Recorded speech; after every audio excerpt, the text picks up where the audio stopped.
Folks, welcome inside the Parisi Palace, high above 3773's Broadway. This is the Jake Feinberg Show, comedy on Power Talk. Please go to our website, powertalk.live. Download our free app to your smartphone and stream all of our live local programming, including Solomon on Blast, the Jim Parisi Show, and yours truly, the Jake Feinberg Show. Can't thank you enough for making us part of your day today. And as I continue after 6 years and over 2,000 primary source interviews, it's an honor to connect with another cat who was responsible for creating musical vocabulary as part of our cultural heritage on both coasts. They seem to have his hands in a lot of different cookie jars, and really it's all music to this cat. Live from New York, David Bennett Cohen. Welcome to the Jake Feinberg Show. Hey, thanks. That's so nice to be here. Hey, that was from a Mercurial album that I actually have never come across, and now I'm jonesing to find it. It's the Revolutionary Blues Band. The tune was called Cutting the Mustard. And could you tell me who was soloing first? Was it you or Arthur soloing? And then, because there were two different solos there. I'm not sure. I'm not sure that I was on that one. It lists you in the All Music Guide as being a major player in this. You played piano. It was Lightning Rod Piazza, Arthur Adams, David Bennett Cohen, and Tom Scott. Huh. Wow. Well, I'm just letting you know. I mean, that when I jumped, yeah, I mean that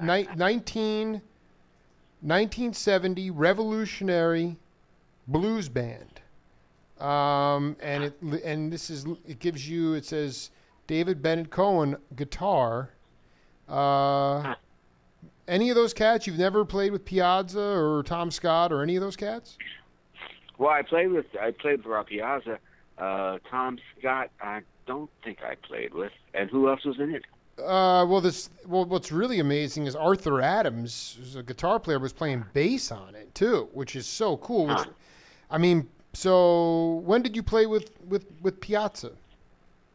Oh, just over the years, and not even on gigs, just sitting in with him.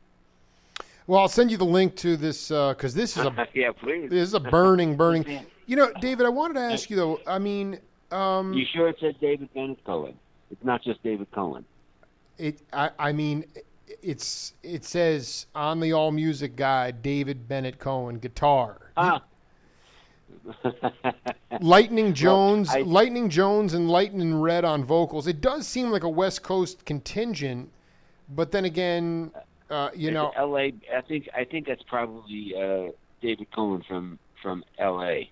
It was a different guy who did a lot of session work, but that is very clear. That's very clear on the YouTube clip. David, but the all music clip, the all music clip doesn't realize that there's another David Cohen. So anyway, we can work that out. I wanted to ask you. That's funny. I hope I get some royalties. It's a cook. I'm just like, this band is hot, man.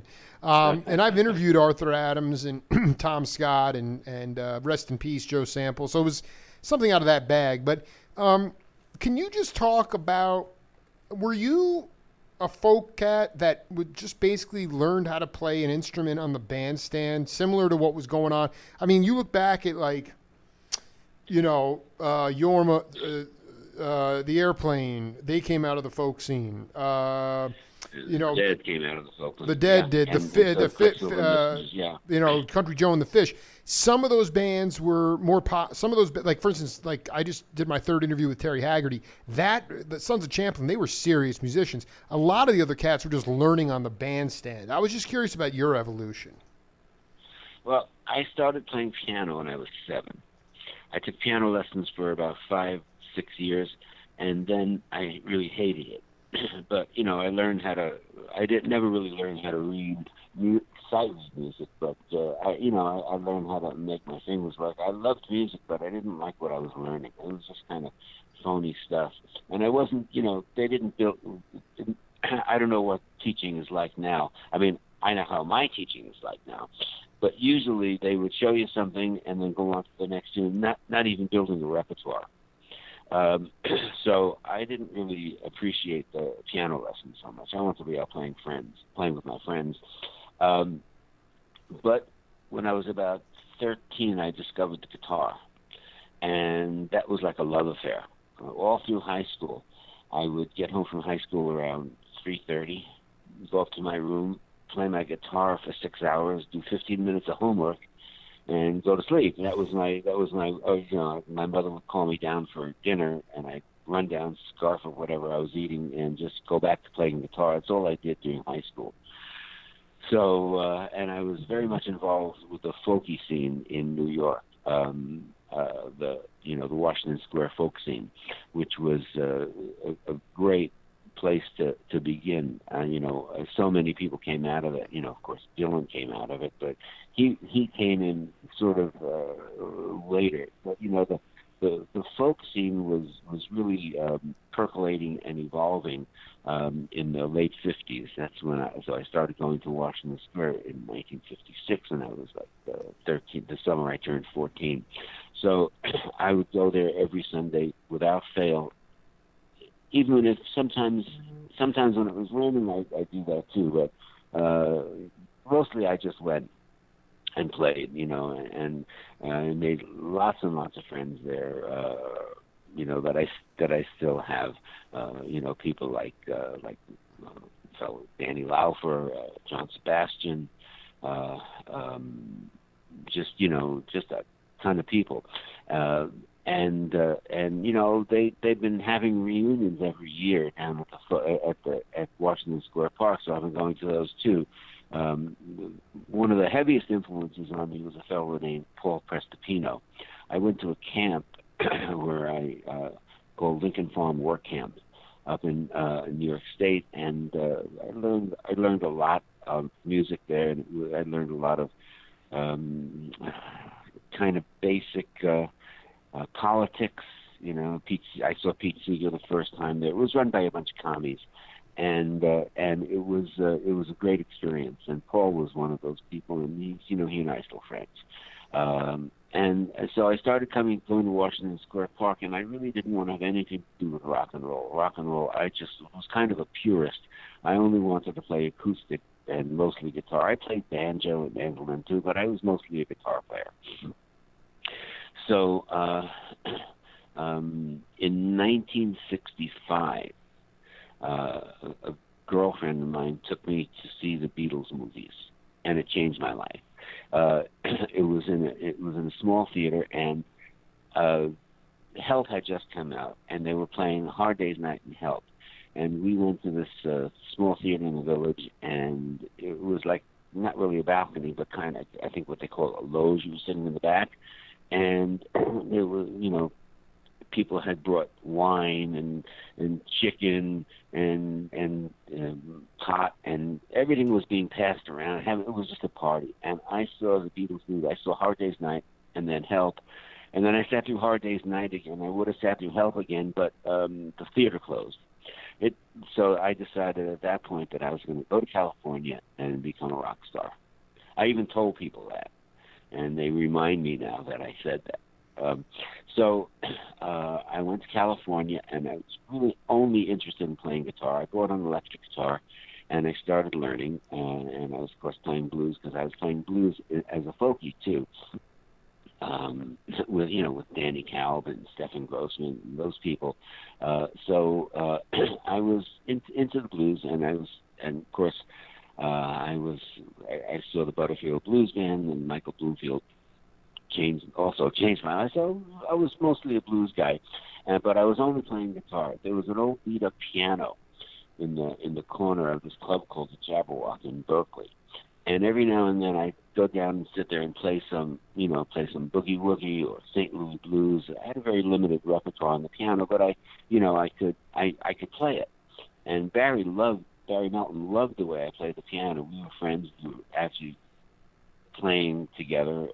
And he said to me, and at that point, after Highway 61 came out, Joe decided he wanted to go electric and he wanted an organ in the band. Well, Barry said, "Well, David could play organ." Of course, I never played organ in my life, and the only organs I had ever seen were the church organs or the theater organs. They're very intimidating, all these keyboards and pedals and pipes and all kinds of stuff and stops. It was really intimidating, but I wanted the gig. So I said, okay, and I started playing guitar in the band because they didn't have a keyboard. They finally got me a single keyboard Farfisa organ, and I had no idea what to do with it. So I started stealing my own guitar licks, and I'd get these reviews. What a unique style! But we had no idea what we were doing, and I think that was one of the really exciting things about that time, about the music, because we were really inventing a new kind of music, or evolving a new kind of music, and nobody really knew what they were doing, and made it up along the way. Because I had all that training from playing in Washington Square Park. I always, we used to practice all kinds of things. We practiced how to tune. We practiced how to change strings. So these were really basic lessons that we learned. When I got to California, I realized nobody learned how to tune that here. So, I think Paul Kantner once said that if we had tuners back then, none of the bands would have made it. I just want to read you this story. I did an interview with an amazing tabla player, Ray Spiegel. He said Pete Seeger and the Weavers would have an annual picnic up in Peekskill, New York. Busloads of people would come up from New York City. In 1952, the people were attacked by the Peekskill Klan. The police disappeared and the people were left to defend themselves. When the buses came in, there were piles of rocks with people standing around smoking and drinking. It was a coordinated attack, so once all the buses got in, they attacked the people with clubs and rocks and bricks. The bus drivers left, so the men of the group had to drive the buses out of there. It was a long driveway, and they had to run the gauntlet of all the rock piles. When the buses got out of there, every window was shattered, including the windshield.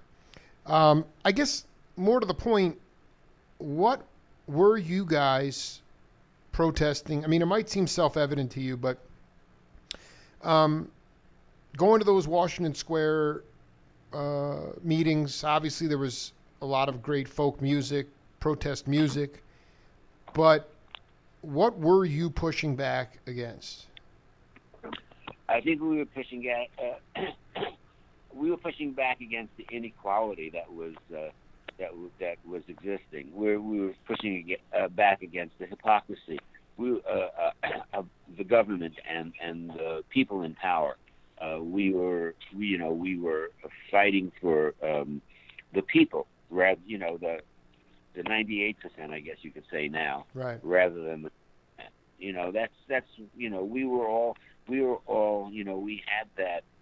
we all had that in common. Was there a seminal moment when it became protest music for you? Like, I mean, obviously people had a hard enough time when Dylan added a trap set or even plugged in, and that was more with the fans. But here you had the Peekskill Klan coming out in full force. Can you talk about a moment when you were in an iteration and you had to and you encountered some violence? Oh yeah, well, with Country Joe and 1952 I was only 10 years old, and that was before I was taking piano lessons in those days, and I wasn't going to Washington Square Park, so I wasn't involved in that. But Pete was always in the forefront of treating people fairly, and I think that's mostly what we were after. For me, it was mostly about the music. But I do remember getting beaten up a couple of times. We got Country Joe and the Fish played Napa, California. It was in a huge space. It was I think it was like the fairgrounds of some kind. And so we played, Country Joe and the Fish played there, and what we would always do, at the Avalon, at the Fillmore, after we played, we'd go into the audience, we'd mingle, we'd see friends, we'd hang out. We'd get, people would make a big fuss over us, and that was always fun. So we went out to the audience in Napa, and it was kind of hostile. And then Bruce and I went out, and I looked up, and I suddenly saw Bruce in a standoff with this guy, Bruce Barthol. You're talking about Barthol? Bruce Barthol. Bruce, his father was a psychologist, and he said if you ever want to really get to a right-wing person who's really call him a motherfucker, and that will make him flip out. So I look up and I see Bruce is standing with his fists at his side, and the other guy standing there with his fists at his side, red in the face, and I see Bruce say, "You motherfucker." And at that point, the guy took a swing at Bruce. So before he connected, I jumped in, and I stopped Bruce from getting hurt. Wow, you were the peacemaker. Yeah, well, I wasn't the peacemaker. I was fighting, right? So I went in there and I kind of stopped it. And the next thing I knew, I was on the floor, and I came up swinging, and this huge presence had me and I realized it was a cop. So at that point, I stopped struggling, and I had a few joints in my pocket, and so I quick thinking, I said, "Oh, thank you, you saved me, thank you. Oh, you're really great, thank you." Right, and he let me go, and we went backstage, and we decided we were going to leave because we weren't going to finish the gig. So we got out, and we walked out the front, and it was kind of like in a movie. All the lights came on. People started blowing their horns. So we went back in, and we slipped out the back. The cops gave us an escort to the end, to the town limits, and we got on the freeway. As we're driving, this car pulls up alongside, and so we're really in trouble now. And they roll it down, and they say, "Oh, we're so sorry. We love you. We're hippies," So yeah, that was my experience. That was one of those experiences. But I don't know if it. By then the lines were really drawn, the sides were really chosen, and I think that there was we were targets. We had long hair. We chose to look different. Absolutely. It's interesting. There was already Napa clearly wasn't anywhere close to what it is today. No. It was you were anti-American because you were against the war. That's pretty much, and your song spoke to that.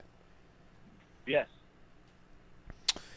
Not just the songs, but our lifestyle. Excuse me a second. Oh, okay. Yeah, no problem. And that lifestyle consisted of open relationships, psychedelics. What was it that was? I hate the word counterculture. So, what was the lifestyle? Well, we were for we were mostly opposed to the war, and that was really galvanized us. But it was not just the war. It was people's attitudes. It was the way we looked at life. I remember, and of course, drugs played a huge role. Marijuana and LSD for the most part. Could you be specific about? I mean, was it just the idea of? I mean, what was it about? Just the fact that they were illegal, or was it the fact that it was these people were really square? And what was it about those experiences? Because obviously, you don't need to be told this that legal LSD was pivotal in altering states of consciousness and also creating the communal back and forth, but the consciousness of the band, and then hitting the audience and then going back. So I mean, it was just I mean, like if you smoked or you did, then you were just considered like anti-American, or I mean that's fascinating to me. Well, the drug culture evolved into a very negative thing. But early on, like 1965, 66, 67, okay, for me, on a very personal level, when I got to California in May of 1965, from that point on, I went to California to go out for 2 weeks, and I stayed for 25 years. So I came back to I was in California, and from about the summer of 1965 to about the end of 1967, for me personally, was like a perfect moment. And there was something about it that was just perfect. The music, the people, the energy. It was just like I said, a perfect moment. It all changed because my own personal opinion is that the government got involved. They didn't want any peace and love. They wanted they wanted the war. They wanted the money, and they didn't want this. They didn't want this hippie culture. So they introduced cocaine. They introduced heroin, and the hippie movement sort of kind of died. As a matter of fact, there was 1967 started with the summer of 1967 started with Monterey Pop and ended with a ceremony called the Death of Hippie. Wow. Yeah. So and so it was 1967 was a pivotal moment. 1968, of course, was by then we were all making a lot of money. We were all commercial, and the purity of the movement was gone. Yeah, actually, in talking to John Cipollina's younger brother Mario, he said that the real Summer of Love was 66, which seems to fit right into what you were talking about. 67 was when all the cats came from out of town, but it was 66 that was really the Summer of Love. I got an audio clip here I want to play for you. We have a game on this program called Name That Voice, and then I want you to extrapolate on the content as well. Okay? Yeah, I mean, I believe we brought the first light show to New York City. It was the Joshua Light Show. They ended up staying and working the Fillmore East. So some part of and I've said this before, and I'll tell you for your listeners, that music has come and gone over the years, but the thing that makes the 60s unique is the light show. The light show was something that nobody had ever seen before. Nobody had ever seen visuals like that with music. There had never been the overall insistence that we brought to the musical medium, that we not only had posters that commemorated each of our dates, but we had a light show. And the light show got, I think, it could never really transfer into pop culture as easily as the music could, because there was already an existing structure for recordings of music to sell over the counter, but they never really developed one for the light show. That's so fascinating. But, yeah. All right, Mr. David Bennett Cohen, who is that? Oh, I don't know. It sounds a little like Bob Weir, but I don't think so. No, that's the Fishberry Melton. That was Barry, yeah. Because the content didn't sound like Barry, but the content of that was definitely, we were the ones who brought the light show there. So I want to hear about that, and I want to hear about your take on how pivotal those, not the one size fits all light shows now, but the ones that were incredibly unique and visceral during that Warhol period.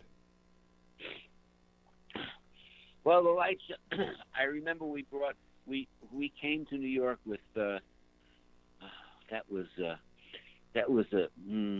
think that was the time that we had the big accident. The roadies were driving the equipment across the country. We flew, and they were chased off the road and almost killed by some cowboys in Nevada. Your road crew? Yeah, our road crew. Oh my God! Jeez. Yeah, and it's not a very pretty moment, but we don't really know all the details of it. But we brought Joshua Light Show to New York, and kind of left them there. Left them on their own. But they did fine. They did okay. They stayed there and they did a lot of that. The light show made it. The light shows made it, like you said, multimedia. But quite often, the light show was supporting the music. The music wasn't supporting the light show, and there was you walk into like the Avalon Ballroom, and it's dark, and there's strobe light going on, and there's loud music going on, and there's these light show things dripping all over the walls. It was pretty wild stuff. It was definitely an environment, and of course we had altered our consciousnesses also, so that was part of it too. Absolutely. I mean, at that point, had you been going to the League for Internal Freedom to get, because acid was legal at that, at least in the Bay Area, it was. You could go and get that. No, it became illegal in 1965. I remember there was an article in the newspaper about the LSD millionaire Owsley, who would drive up in his motorcycle to the banks with like money coming out of all his pockets and go in and make deposits and stuff. But it was declared illegal pretty soon after that, and so it wasn't really legal. I did want to ask you. There's another. And it was, sorry. Yeah, go ahead. It was only legal because it wasn't put on the list of I'm not sure what the list was, but they had a list of drugs that were illegal, and it just was so new that it wasn't on that list. They put it on the list, and it was illegal. Do you remember going to the first time you went to either the Heliport or the original Fantasy Studios in Oakland? I noticed, I believe this is the David Bennett Cohen, not David Cohen, that did the Alice Stewart album. You were on that album? All right. And I'm on the. that's you, right? I'm on the. Yeah, that's me. On That's you. Right. So I want you to talk about how you originally connected to John Connor. Who actually brought you into that session? Boy, I don't know. I think Alice did. She was part of the scene. Can you just talk about how you got, and then you went over to the original Fantasy Studios. They were in Oakland at that time. Is that right? Well, that's where we recorded. We recorded at Fantasy. Right. So, Jesse, I can't remember the producer. His name was Jesse something. It was interesting story about that session. Yeah. Because at the end of the session, we got paid. They paid us $75 each, and that was okay. We didn't contract for anything, but I think can't remember who it was. One of the musicians said, that's not acceptable. He was expecting, union scale. So he went and complained to the union, and of course, the union fined him. Really? Yeah, they fined him for doing the gig without connecting with them. That was the musicians union back then. Jesse Osborne was the producer. Jesse Osborne, right? And but I mean, how was Alice connect? I just don't think I knew she was connected to that scene, or not the folk hippie scene so much. But how did she fit in there? Who was she with? I don't know. She was just another artist. The thing of it is, people came to that scene not just from folk music. They came to that scene from all different kinds of music. They came to it from jazz. They came to it from rock and roll. The 50s rock, the doo-wop stuff. John Cipollina, for example, he was never a folkie. Exactly. He was always So it was. She was just part of the scene because she was doing gigs there. Well, I was going to ask you about that. I mean, that to me is like interesting. Cipollina was the first rocker in that. Some people would say it was Jerry Miller, but John Cipollina was playing surf music and rock. He was a rocker as opposed to all the other cats who were coming in and playing folk that went into rock. Right. But can you talk about that concept of and how it worked for you in different iterations as it relates to the concept of playing folk music, but with a jazz aesthetic, meaning, you, like Barry Melton was telling me, like you play My Funny Valentine. It's a pretty corny tune, actually. And then you play the head of the tune, and then you can go off and sort of improvise, and you never play the same song once, right? So it's like there's the improvisation, there's the jazz within the folk. How did you incorporate that, especially with being a manic guitar player, someone who was dedicated to your apparatus? How would you describe, not even Country Joe, but I mean even the Blues Project or any other bands, as it relates to incorporating the jazz aesthetic into your music? Well, I've never been called a manic guitar player before. 6 hours in the room, coming down, throwing down dinner, and going back up. That's good. I kind of like it. No, absolutely. Okay. The thing of it is, I think that the music, the '60s music, the hippie music, the kind of music that we, for want of a better word, invented, was not just folk music with not just plugged in folk music. There was a huge improvisation scene in blues. So improvisation didn't only happen in jazz. I would love you to talk about this. Is so important. So, because you listen to blues. Whatever. How talk in lay terms, if possible, the improvisational things that were going on in blues music. Okay, when I was hanging out in Washington Square Park, we'd be in like various circles, of musicians playing, a bunch of kids playing different stuff, and they would say, "Take it, David," and I'd have to play something, and so. Of course, I played what I knew, but I also expanded. Everybody was everybody was improvising then. Everybody was improvising. We were making up stuff. We were if you listen to some of the early, really early Danny Cowell stuff. Yeah.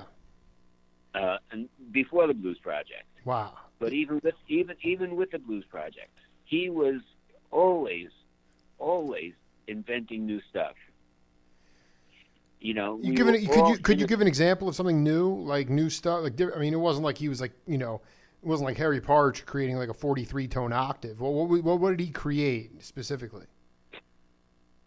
Within the confines of the blues, you know, which is very limited, very, very limited music, we were able to take that and expand it in such a way that within those boundaries, we could do anything we wanted to. But as long as we changed chords in the right place, as long as we played the right chords, you know, as long as we were playing the right scales, and sometimes the mistakes that we made were the best part of our playing. I can remember watching Michael Bloomfield up on stage, and he would be doing this, you know, long solo, and it would be gorgeous. And you could see the machinations in his mind. I got to do something different. And he'd deliberately get himself into trouble, play a wrong note or something. You could see it was deliberate.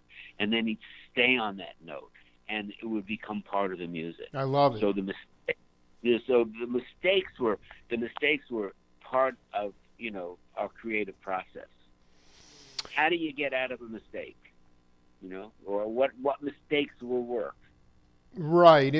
I mean, could any of that have been from, like, was it borrowed from, like, even though maybe unconsciously, from that Miles Davis concept that there are no wrong notes? I remember there was a couple of guys came to the Jabberwock one time, and they were playing, and they were just playing. Everything was horrible. It was just horrible. and they said, no, we're playing jazz. You know, but you know, I think that music has to be musical. That's my own opinion. You know, and it's somewhat very limited in a way, but I think music has to be musical, and it has to, you know, and if you break the rules still have to make sense. I guess here's my question, though. I mean, going back to Bloomfield, he would clearly play a wrong note, and then everybody else would follow him. You know, they would go with him, but that wasn't necessarily musical.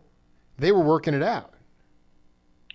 Well, they were working it out. They weren't playing free, you know, noise. I understand they, you know, sometimes it's just comes down to noise, you know, when they're playing. Well, we did that too.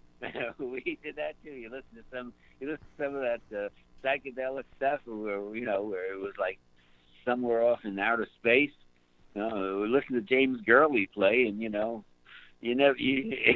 was it wasn't exactly jazz, it wasn't exactly rock, it wasn't exactly something else. It was James Gurley, you know, going out to outer space. Were you able to? Were you not just influenced, but were you able to ever cross paths with any of the beat writers? Oh, Allen Ginsberg, sure, Was it Kerouac or? I mean, one. I never met Kerouac. But I remember driving in the bus in the.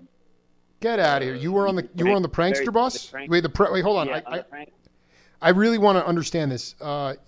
When they drove in '64 to New York, you jumped on the bus then? No, not in 1964. I was on the bus.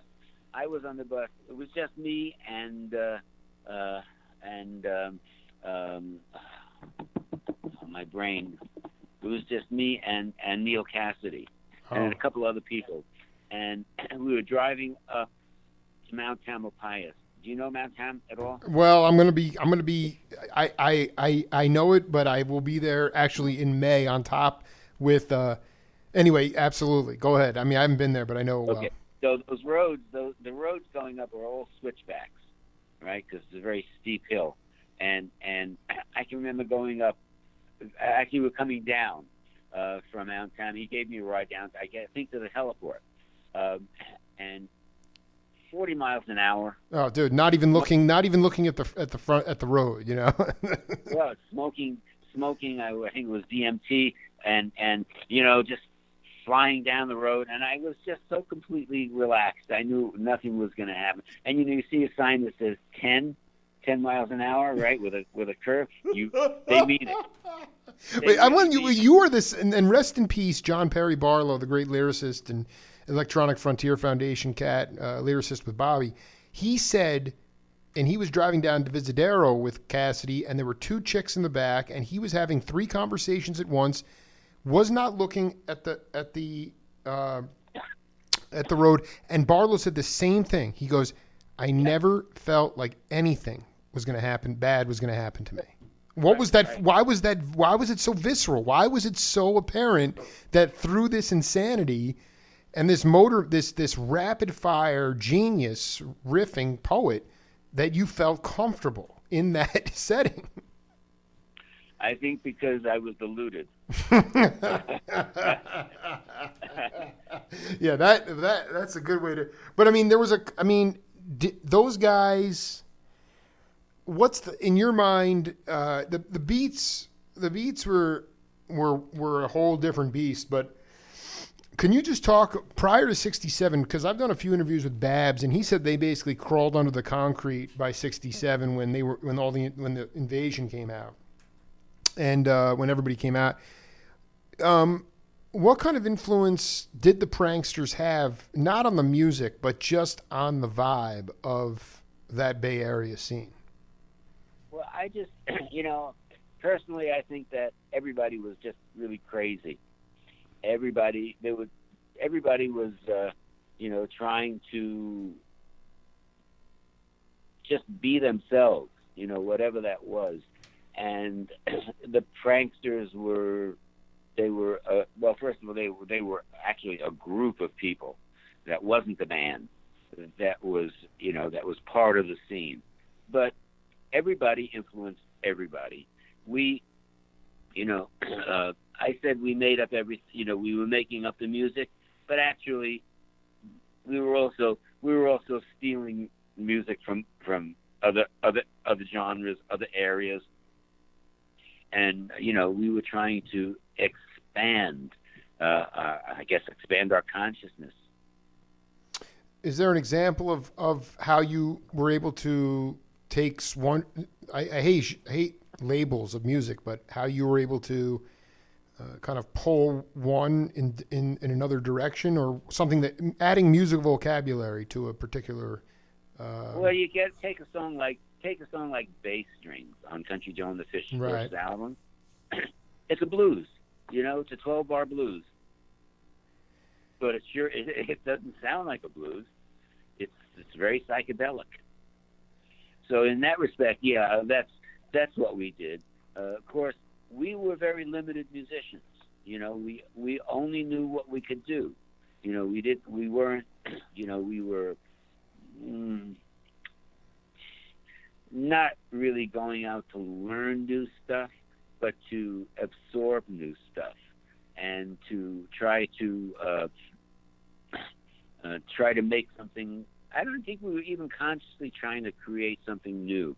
We were just doing what we did. We this is how we played. Yeah, you were just in the flow. It wasn't something that it was no premeditation or anything like that. Yeah, exactly. When was the first time you played with a trap drummer? Oh, that was with Country Joe. No, that was what? Oh boy, I'm not sure.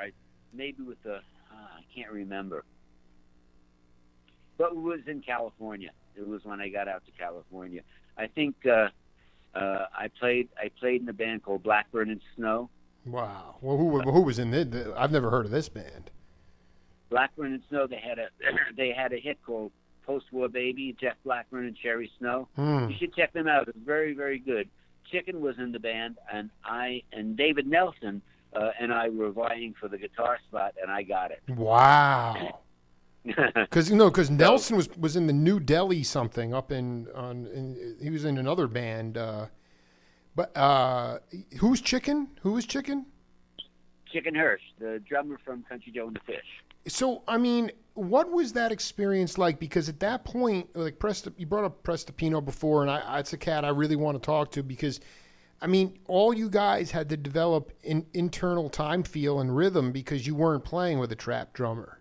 So how did you deal with, how was that, how it must have been somewhat seamless because you had been basically keeping time on your own for so long. And that, I guess what I'm also getting at is that because you were able to, even though you were limited, like you said, it wasn't like you were, some monster, jazz player. The fact is that because you were able to keep your own internal time, it freed up the rhythm section to play melodically. Yeah, well, that's what happened with Country Joe and the Fish. Sorry. That's what happened with most of the band.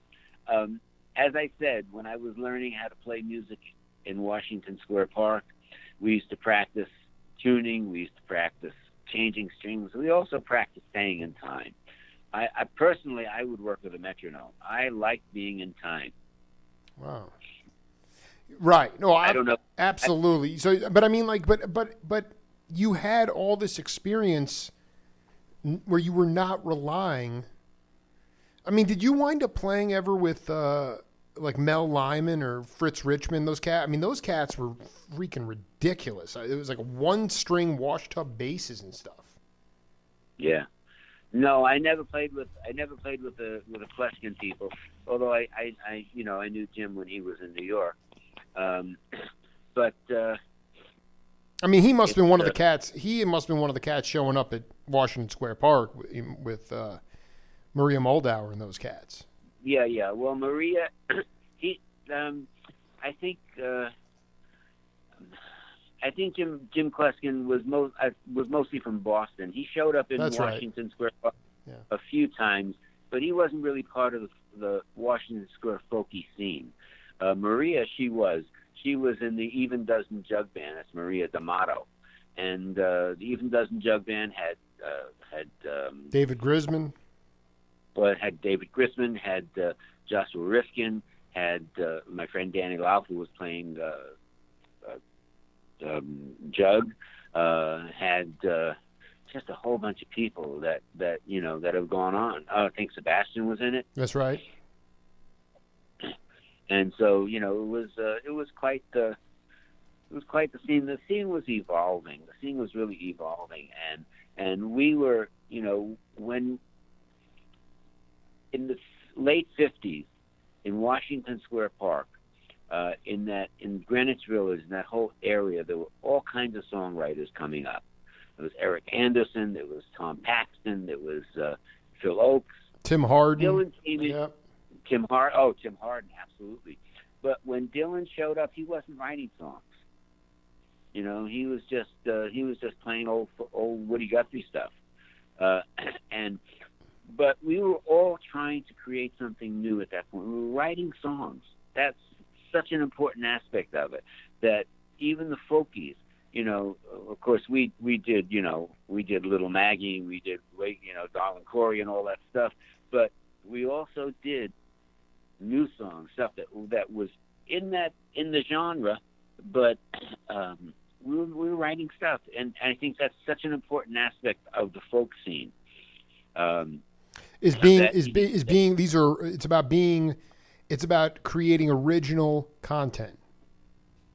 Original content, but also an evolution of the music, because folk music was written by somebody. His name is anonymous, but it's all written by somebody, and so we were adding to that. Right. This is fascinating. Like, again, it's just like so with Dylan was inspired to write original material by who? Oh, I don't want to get into that. No, because it's what's really cool is that I never. I'm not an aficionado. I don't claim to be. a Dylan aficionado, but I was not aware that he was, when he came on the scene. I mean, obviously he didn't have a huge bag of songbooks, but I didn't realize he was just singing traditional. No, he didn't start writing. As far as I know, he didn't start writing until he came to New York, and then he went on a he went on a kick where he was just writing. But the thing about Dylan was when he showed up, we as young musicians, young guitar players, we were really interested in somebody who could really play. We were interested in somebody who could really sing, and somebody who was could connect with everybody. Dylan was not a guitar player. He was not a singer. And so many of us, we just, there were some people who actually saw his genius right away. But for many of us, we kind of looked at each other and shrugged our shoulders and says, well, my grandmother used to walk into a room and say, "Va." So, it was just, we couldn't understand, but it was what it was. Of course, once he started to get stuff out of his system, a lot of his lyrics really hung on to people. I mean, he was a storyteller. Oh, absolutely. Absolutely. So was there something also about the folk ethos? Just, I mean, obviously he didn't want it to be a mess, but there was something about nonverbal communication as it related to song creation. Like, I'm just using Dylan as an example, but I've talked to Buzzy Featon and Harvey Brooks and enough cats that worked with him in the studio where Dylan would basically just pick up a guitar and start playing the song. And then everybody else would just feel the tune and start playing. There were no chord charts. There were no. Is that similar to what your bag was about too? I mean, it was just more like, we're not going to put up arrangements and chord charts. We're just going to start playing the song, and then everybody can sort of just fill in and start to groove. Yeah, kind of. Somebody would come in with an idea, and well, in Washington Square Park, somebody would start a song, and we would all join in, and that's kind of what I think is what you're talking about. I know. I have a friend who played with Stevie Wonder back in the early '70s. He's on Superstition. He said the same thing. He said Stevie would walk in and he'd start playing, and we'd just pick up our instruments and start playing, and everything was recorded. That it wouldn't happen to be David T. Walker, is it? No, it's a Denny Morales. It's so interesting because the reason that question just popped into my head was because David T. Walker, I've done a couple interviews with. He, you know who that cat is, obviously, and he said that when he was working with Wilton Felder and Ed Green as Barry White's rhythm section, Gene Page was doing the arrangements, and all he would do was come in with some chord. He'd actually bring chord changes, and then he would tell Ed Green, like, this is the kind of feel that I want from the drums. Maybe some sort of push or rock feel, but there was no it wasn't overly arranged, and like you said, it was. That lent itself to total spontaneity, and there was nothing about a formula trip anywhere in your lexicon as it related to music, which is why at 39, I mean, I love cats that are still looking to put themselves out there, potentially falling down, getting back up, dusting themselves off, and then, creating something, absolutely transcendent, and that's really what music is about. Yeah, I believe it. So you said you're 39? 39. and a lot of people, including my most recent sponsor, the Desert Heart Foundation, when he heard my interview with Henry Gross, he assumed I was 20 years older than I am, but I have been.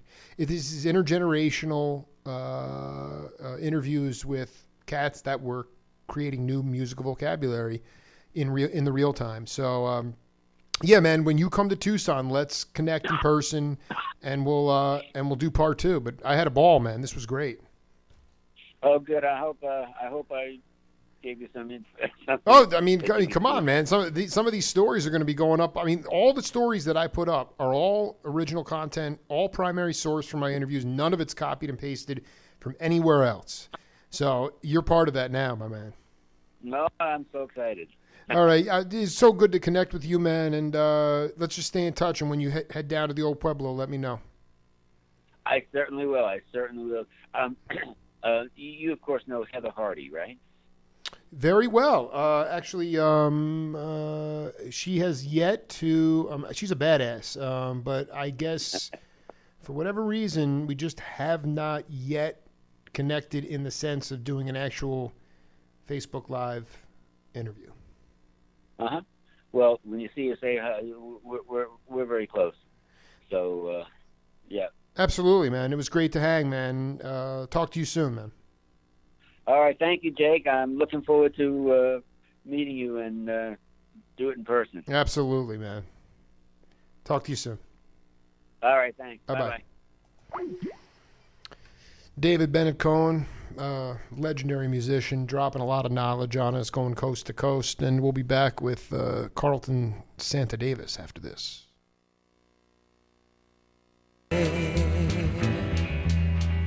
How her eyes look at you. Don't you know it's in her heart where she don't know what to do one time around. From the sky down to the ground for crazy girl.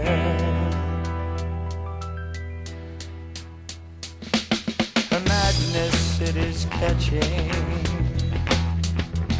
You will throw yourself away. Thought that you had gladness, but you'll lose it in a day one time around. From the sky down to the ground for crazy girl.